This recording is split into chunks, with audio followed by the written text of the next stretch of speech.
رانی نے فوراً ہی اپنے سوٹ کیس میں سے جواہرات سے بھری چمڑے کی ایک بڑی تھیلی نکال کر مجھے دی۔ میرے ذہن میں یکا یک ایک خیال آیا۔ میں نے رانی کو کہا کہ جیسے میں تمہیں پہلے بتا چکا ہوں، راجا کو صرف جواہرات سے دلچسپی ہے جن سے وہ اپنی بھرپور عیاشی کرنے کی آرزوئیں پوری کرنا چاہتا ہے۔ اسلام آباد میں اس کے رہنے میں تم یقیناً اس کی عیاشیوں کی راہ میں حائل ہوگی۔ اگر تم چاہو تو میں پاکستان میں راجا صاحب سے یہ کہہ سکتا ہوں کہ اس کے سارے موروثی جواہرات تم نے لاکر میں بینکاک کے ایک بینک میں رکھوا دیے ہیں، اور اس شرط پر تم انہیں راجا کو دو گی کہ اگر وہ تمہیں کراچی میں مستقل رہنے کی اجازت دے۔ رضی کی بیوی بھی تمہارے ساتھ ہی رہے گی اور سونیا ہر وقت تمہاری آنکھوں کے سامنے ہوگی۔ مجھے یقین ہے کہ راجا تمہاری شرط فوراً مان جائے گا، کیونکہ جہاں تک میں سمجھتا ہوں وہ خود بھی تمہیں اپنے ساتھ رکھنا پسند نہیں کرے گا۔ رانی کو میری تجویز بہت اچھی لگی اور یہی فیصلہ ہوا کہ موروثی جواہرات کو بینکاک کے کسی معتبر بینک کے لاکر میں رکھوا دیا جائے۔ میں جانتا تھا کہ ہمارے پاکستان پہنچنے پر اپنے جواہرات نہ ملنے پر راجا چراغ پا ہو جائے گا اور عین ممکن تھا وہ میرے خلاف کوئی کارروائی کرے، لیکن ایک تو رانی کے میرے ہمنوا ہونے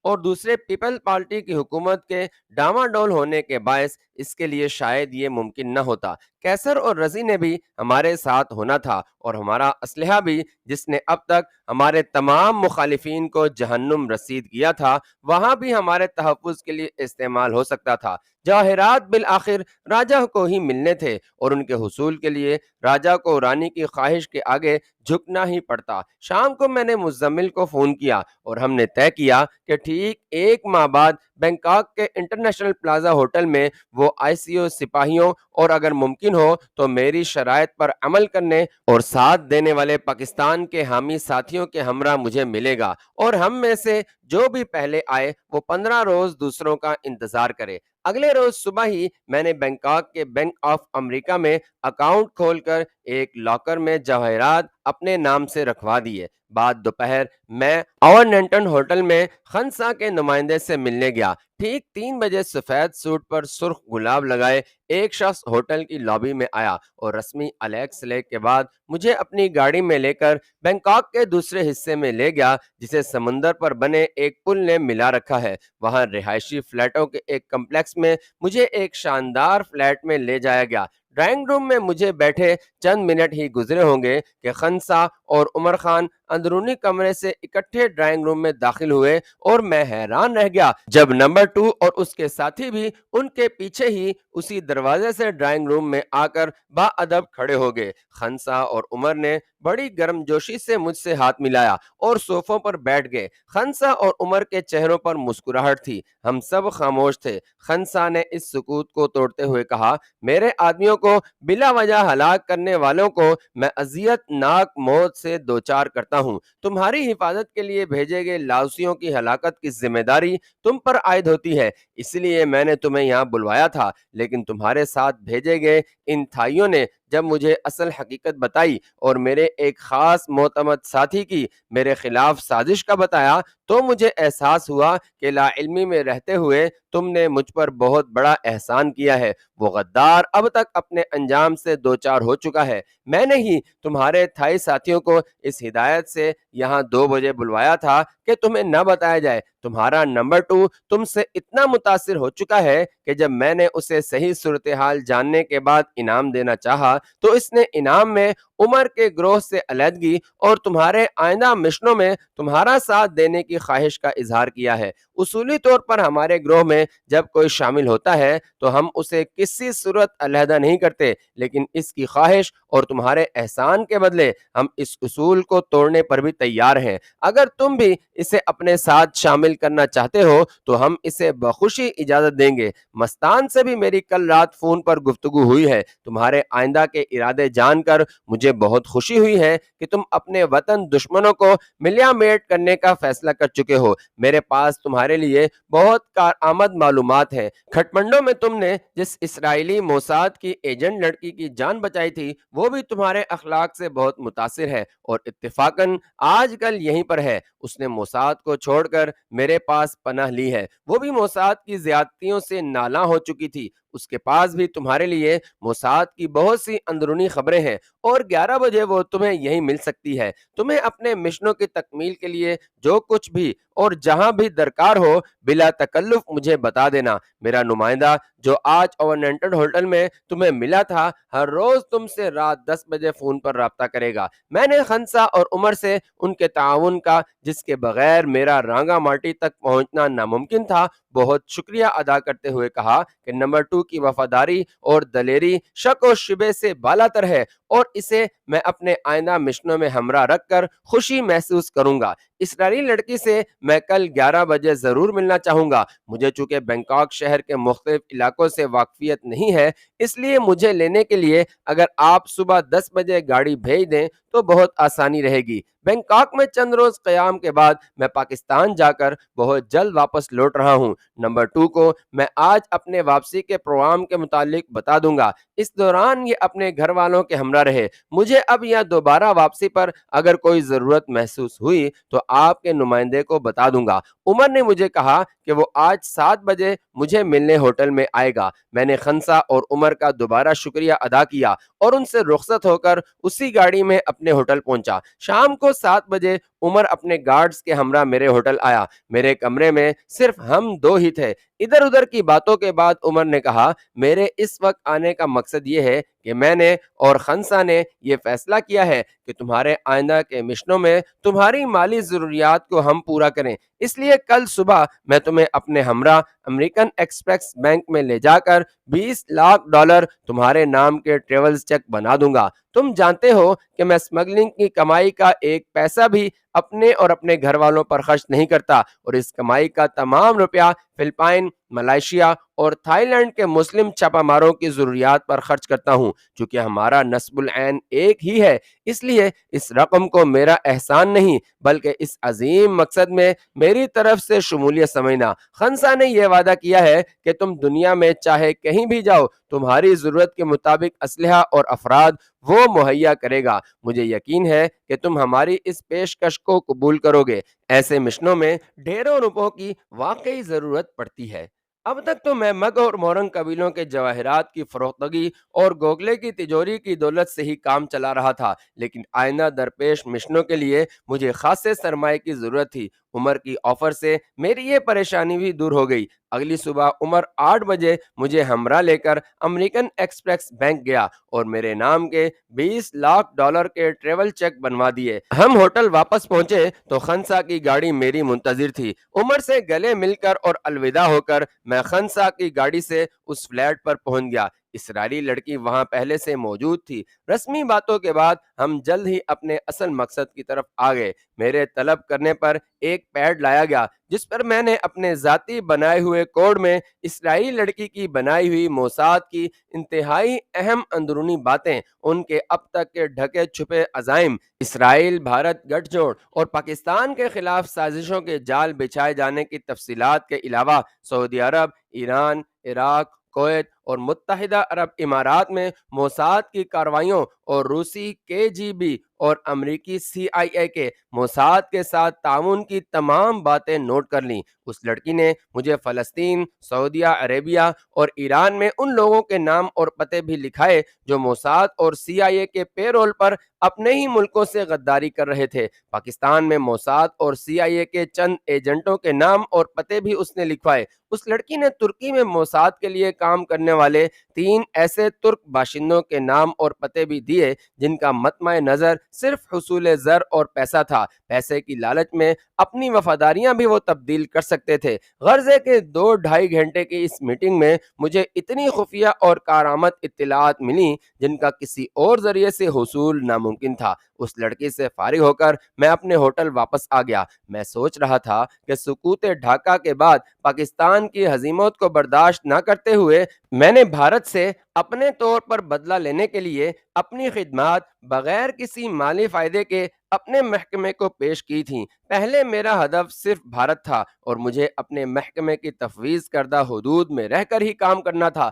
اس وقت بھارت میں دوران قیام میں نے اپنے طور پر بغیر اجازت کے جو مشن انجام دیے تھے، مجھ سے اس لیے ان کے متعلق باز پرس نہ کی گئی کیونکہ میرا ہر مشن کامیابی سے ہمکنار ہوا تھا، لیکن اب میں نے کسی اوپر والے کی ہدایت کے بغیر اپنی سرخی کے مطابق اپنے ساتھیوں کے ہمراہ اپنے مشن پورے کرنے تھے اور ان کا دائرہ بھی بہت وسیع ہو چکا تھا۔ میں اسے تائید عزدی سمجھتا تھا کہ اب تک تیاری کے تمام ابتدائی مراحل بخیر و خوبی طے ہو چکے تھے۔ مالی ضروریات کے علاوہ مجھے ان ساتھیوں کا تعاون بھی حاصل تھا جو اپنے ملک و ملت کے لیے اپنی جانیں نچھاور کرنے کی ہرگز پرواہ نہیں کرتے تھے۔ نمبر 2 تھائی مسلمان تھا، لیکن پاکستان کے دشمنوں کو ملیا میٹ کرنے میں بڑھ چڑھ کر حصہ لیتا تھا۔ مزمل اور تینوں فوجی بنگلہ دیشی اور کیسر اور اس کے ساتھی بھارتی تھے، لیکن ان کے دلوں میں پاکستان کی محبت کوٹ کوٹ کر بھری ہوئی تھی۔ میں سوچتا تھا کہ اگر قدرت کو منظور ہوا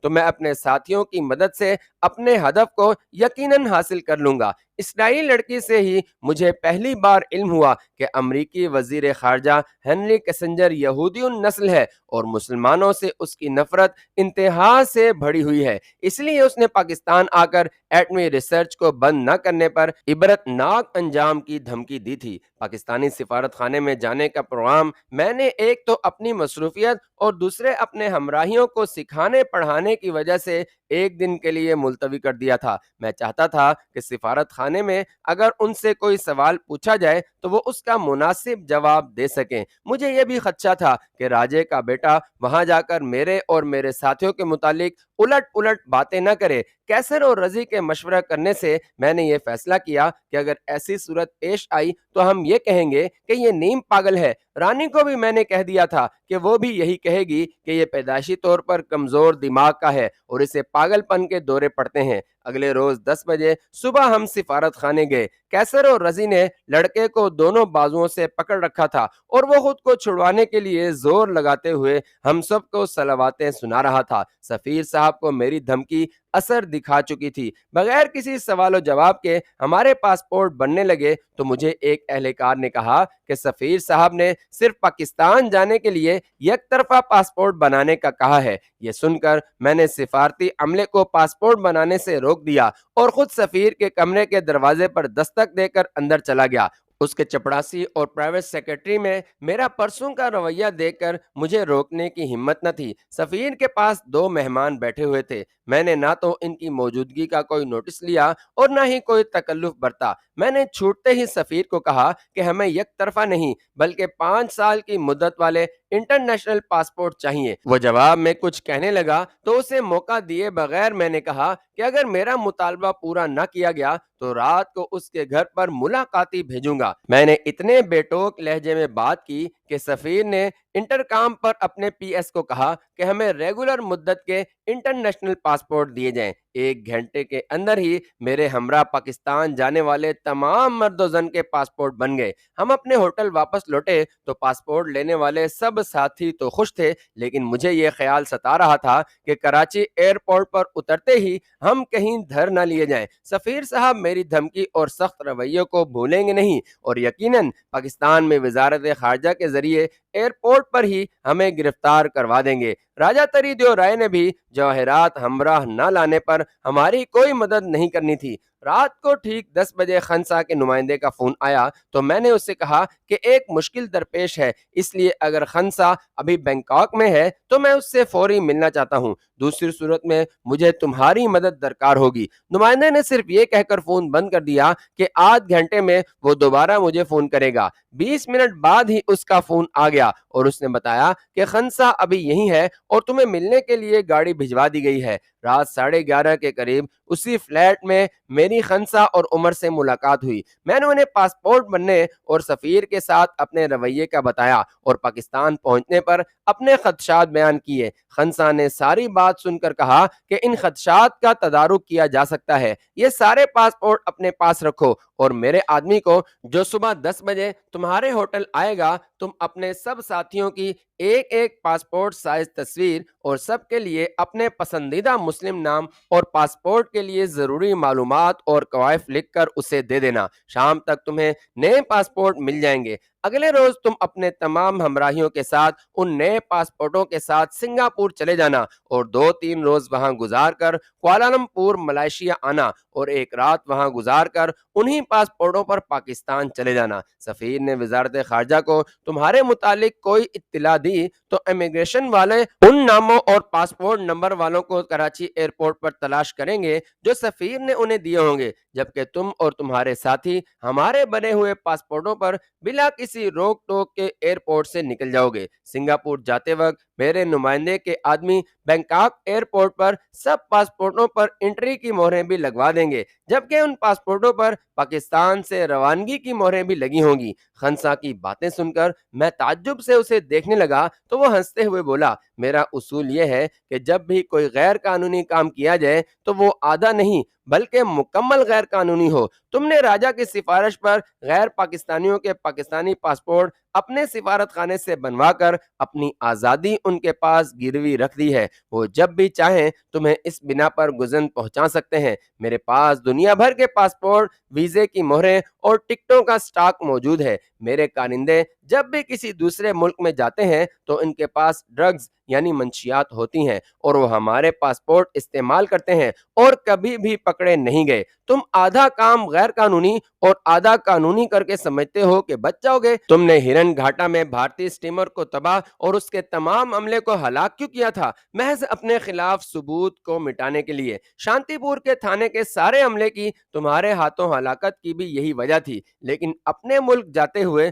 تم نے احتیاط کو نظر انداز کر دیا۔ پاکستان میں تمہارا کوئی مخالف اگر چاہے تو رابرٹ مائیکل کے نام سے تمہارا پاسپورٹ بننے اور اس پر سفر کرنے کے جرم کی پاداش میں تمہیں جیل ڈلوا سکتا ہے۔ ہمارے پاسپورٹوں کا ذخیرہ جعلی نہیں بلکہ اصلی پاسپورٹوں اور ویزے کی مہروں پر مشتمل ہے جو بشمول پاکستان باقی سارے ممالک کے اسی محکمے کے افسران نے ہمیں فروخت کیے ہیں اور بالکل محفوظ ہیں۔ خنسا کی باتوں نے میری آنکھیں کھول دی۔ واقعی میں لا علمی میں اپنے اور اپنے ہمراہیوں کو بڑے خطرے میں ڈال رہا تھا۔ خنسا نے عمر کی طرف اشارہ کرتے ہوئے کہا کہ سنگاپور سے کوالالمپور آنے سے پہلے عمر سے ٹیلی فون پر رابطہ کر لینا۔ اپنا تمام اسلحہ کل صبح میرے نمائندے کے آدمی کے حوالے کر دینا۔ سنگاپور میں تمہیں اس کی ضرورت نہیں پڑے گی۔ کوالالمپور سے لفٹ ہنسا کی پرواز پر عمر کے آدمی تمہیں جہاز پر سوار کرائیں گے اور تمہارا اسلحہ جہاز کے عملے کے حوالے کر دیں گے جو کراچی ایئرپورٹ کے باہر تمہیں مل جائے گا۔ مجھے تمام ہدایات دے کر خنسا اور عمر اٹھ کھڑے ہوئے اور مجھ سے ہاتھ ملا کر اندرونی دروازے سے اندر چلے گئے اور خنسا کا ایک کارندہ مجھے میرے ہوٹل چھوڑ آیا۔ اگلے روز صبح ہی مجھ سمیت سارے ساتھیوں اور ہمراہیوں نے مختلف پوز میں تصویریں بنوائیں۔ سب کی مختلف نام اور دیگر قوائف لکھے گئے۔ سپنا نے ضد کر کے اپنا نام سائرہ لکھوایا۔ 11 بجے ہم نے اپنا تمام اسلحہ اور تصویریں وغیرہ خنسا کے نمائندے کے حوالے کی اور اسی روز شام ڈھلے ہم سب کو نئے پاسپورٹ مل گئے جن پر 16 روز قبل کراچی ایئرپورٹ سے ہماری روانگی اور اسی روز کی بینکاک آمد اور امیگریشن کی مہریں لگی ہوئی تھیں۔ ہم سب کے لیے خنسا نے تھائی ایئر سے بینکاک، سنگاپور، کوالالمپور کے ٹکٹ بھی بھجوا دیے تھے۔ میں نے نئے پاسپورٹ ملنے پر سب ساتھیوں کے سفارت خانے میں بنے پاسپورٹ تلف کر دیے، صرف اپنا رابرٹ مائیکل کا پاسپورٹ اس نمائندے کو دیا اور کہا کہ اسے حفاظت سے رکھا جائے کیونکہ میں نے اسی پاسپورٹ پر درج رابرٹ مائیکل نام اور نمبر کے مطابق بینک آف امریکہ میں اکاؤنٹ کھولا اور لاکر لیا تھا جس میں راجہ کے جواہرات رکھے تھے۔ اگلی صبح 9 بجے ہم تھائی ایئر سے سنگاپور کے لیے روانہ ہو گئے۔ میرا نمبر 2 تھائی اور اس کے ساتھی بھی ہمارے ساتھ ہی ہوٹل سے چیک آؤٹ ہوئے۔ وہ ایئرپورٹ پر ہمیں چھوڑنے اور دوبارہ یقین دہانی کروانے آئے تھے کہ وہ میرے آئندہ مشنوں میں دل و جان سے میرا ساتھ دینے کو تیار ہیں اور 1 ماہ بعد وہ میرے سگنل کے منتظر ہوں گے۔ تھائی ایئر کے جہاز نے آدھ گھنٹے کوالالمپور میں رہنے کے بعد 1.5 گھنٹے میں ہمیں سنگاپور میں چنگی ایئرپورٹ پر اتار دیا اور ہم ٹیکسیوں میں ہیوالاک روڈ پر اپولو ہوٹل میں چیک ان ہو گئے۔ سردار کا لڑکا میری توقع کے برعکس دونوں ایئرپورٹ اور سفر کے دوران بالکل خاموش رہا۔ صرف میرے پاسپورٹ پر میرا اصلی نام اور صحیح قوائف درج تھے۔ اس 9 منزلہ ہوٹل پر ہم نے ایک ہی فلور پر کمرے لیے۔ شام کو ہم گھومنے کے لیے آرچرڈ پر نکل گئے۔ اگلے روز صبح مجھے رانی اور اپنے حصے کے جواہرات اور دونوں ہیرے جو گوگلے کی تجوری سے ملے تھے فروخت کرنے تھے۔ سنگاپور میں اس دور میں ڈائمنڈ سٹی بلڈنگ تعمیر نہیں ہوئی تھی اور جواہرات کا زیادہ تر کاروبار ہانگ کانگ میں ہوتا تھا۔ سنگاپور میں سرنگون روڈ اور آرچرڈ روڈ پر جواہرات کی خرید و فروخت کی چند دکانیں تھیں۔ میں آرچرڈ روڈ پر لیری جیولرز میں گیا جو فرانس کی ایک مشہور جواہرات کی کمپنی کی شاخ تھی۔ میں نے رانی کے اور اپنے جواہرات کے علاوہ گوگلے کی تجوری سے ملنے والے ہیرے انہیں دکھائے۔ اتنی زیادہ مقدار میں نہ تراشیدہ جواہرات اور تراشیدہ ہیرے دیکھ کر اس دکان کا مینیجر خود کوئی فیصلہ نہ کر سکا اور کہنے لگا، میں ان جواہرات کو ہانگ کانگ میں اپنی کمپنی کے ہیڈ آفس کو دکھانا چاہتا ہوں۔ اگر آپ اعتبار کریں تو میں آپ کو ان کی رسید دے کر آج بعد دوپہر ہانگ کانگ جا کر اپنی آفر سے آپ کو بذریعہ فون مطلع کر دوں گا، ورنہ آپ بھی میرے ہمراہ چلیں، اور آپ کو ہماری آفر منظور نہ ہوئی تو وہاں بہت سے دوسرے ایسے جیولرز ہیں جو انہیں خریدنے میں انٹرسٹڈ ہوں گے۔ میں نے مینیجر کو کہا کہ وہ جواہرات لے کر ہانگ کانگ چلا جائے، وہاں سے فون پر جو آفر وہ دے گا اگر مجھے منظور ہوئی تو سودا ہو جائے گا، ورنہ وہ اپنی ہانگ کانگ والی دکان میں میرا انتظار کرے، میں پہلی فلائٹ سے وہاں پہنچ کر جواہرات اس سے لے لوں گا۔ مینیجر نے ہر ایک تراشیدہ اور نہ تراشیدہ اور نہ تراشا جوہر کا الگ الگ وزن کیا، سائز لکھا اور پولورائڈ کیمرے سے ایک جوہر کی تصویر اتار کر اور رسید بنا کر مجھے دی۔ اگلے روز اس کا فون آیا اور اس نے رانی کے جواہرات کی 1,35,00,000، میرے حصے کے جواہرات کی 40,00,000 اور دونوں ہیروں کی 55,00,000 سنگاپور ڈالر قیمت لگائی۔ اس وقت پاکستانی روپیہ اور سنگاپور ڈالر تقریباً برابر مالیت کے تھے۔ میں نے رانی کو بتایا تو اس نے فوری منظور کر لیا۔ یہ آفر میری توقع سے بھی زیادہ تھی۔ مینیجر نے مجھے یہ بھی کہا کہ ممکن ہے بیلجیم یا فرانس میں آپ کو اس سے زیادہ رقم کی آفر مل جائے، لیکن وہاں پر آپ کو ان جواہرات کے حصول اور خود کو مالک ہونے کے ثبوت بھی دینے پڑیں گے۔ میں نے مینیجر کو کہا تھا کہ 1 گھنٹے بعد وہ اپنی آفر پر نظر ثانی کر کے مجھے دوبارہ فون کرے، تب میں اسے بتاؤں گا کہ یہ سودا اس کے لیے ہو سکتا ہے یا نہیں۔ 1 گھنٹے بعد اس نے فون کیا اور اپنی آفر میں 15% اضافہ کرتے ہوئے کہا کہ اب جیسے آپ کی مرضی۔ میں نے ہاں کر دی اور دوسرے روز اس نے سنگاپور میں مجھے تمام رقم کی ادائیگی کر دی۔ لیری جیولرز کی دکان پر میں پہلی بار صبح کے وقت گیا تھا۔ 3 روز سنگاپور میں گزارنے کے بعد ہم کوالالمپور پہنچے۔ خنسا کے مہیا کردے میرا پاسپورٹ پر میرا نام جاوید اختر لکھا گیا تھا۔ اپنے ساتھیوں کے دلوں کا حال تو میں نہیں جانتا تھا، لیکن اپنے وطن پاکستان جانے کی مجھے ذرا برابر خوشی نہ تھی، بلکہ میرے دل میں اندیکھے اندیشوں اور وسوسوں نے مجھے بے حال کر دیا تھا۔ مجھے سب سے زیادہ خطرہ راجہ تری دیو کی طرف سے تھا۔ دوسرے ممالک میں تو ہر قسم کے خطرات سے کھیلنے اور دشمنوں کو ہلاک کرنے میں ہم ہمیشہ کامیاب رہے تھے، لیکن اپنے وطن میں بغیر کوئی جرم کیے ذلت اور رسوائی سے بہت ڈرتا تھا۔ مجھے یہ لکھنے میں کوئی عار نہیں کہ واپسی کے سفر کے دوران میں خود کو اور اپنے ساتھیوں کو اس رسوائی سے بچانے کے لیے بہت فکر مند تھا۔ سنگاپور رہنے کے دوران پروگرام کے مطابق ہم سب ساتھیوں سمیت سنتورا جزیرے پر گئے۔ اس جزیرے پر کیبل کار اور سمندر میں فیری یعنی کشتی کے ذریعے جا سکتے ہیں۔ ہم کیبل کار سے گئے۔ لوہے کے مضبوط رسوں سے لٹکتے 20 کیبن جن میں ہر ایک پر 2-3 افراد بیٹھ سکتے ہیں، سمندر کے اوپر 100 فٹ سے بھی زیادہ بلندی پر مشینوں کے ذریعے دن بھر آر پار آتے جاتے رہتے ہیں۔ کیبل کار میں میرے ساتھ سپنا بیٹھی۔ اس نے تنہائی کے اس موقع کو غنیمت جانتے ہوئے زومانہ الفاظ میں اپنا مدعا بیان کرتے ہوئے کہا کہ میں تو چاہتی تھی کہ شادی کے بعد میں ہنی مون سنگاپور میں گزاروں گی۔ میں اس موضوع پر گفتگو سے گریز کر رہا تھا۔ میری نظریں اپنے خوابوں میں موجود نسوانی عکس کی متلاشی تھیں۔ ویسے بھی کسی حتمی فیصلے پر پہنچنے سے پہلے میں سپنا کے ماضی اور دارجلنگ میں اس سے والدین کی جائیداد جس کی وہ واحد وارث تھی بقول اس کے ٹیلی فون پر ملی ایک دھمکی سے خوفزدہ ہو کر دستبردار ہونے کی اصل وجہ جاننا چاہتا تھا۔ اگر وہ کوئی عام اور کمزور دل کی لڑکی ہوتی تو پھر بھی اس کا یہ قدم کسی یقین کرنے سے قطعی انکاری تھا کہ اس نے خوفزدہ ہو کر اپنی جائیداد سے دستبردار ہونے کا فیصلہ کیا ہے۔ میں نے اسے کہا کہ میں کوئی بھی فیصلہ کرنے میں جلدی نہیں کرتا، لیکن جب کوئی فیصلہ کر لیتا ہوں تو اس سے کبھی واپس نہیں بنتا۔ میں بہت جلد تم سے چند باتیں پوچھوں گا اور اپنے متعلق بھی وہ باتیں بتاؤں گا جن کا تمہیں علم نہیں۔ اس میٹنگ میں ہم ایک حتمی فیصلہ کریں گے، اس لیے تم تھوڑا وقت انتظار کرو۔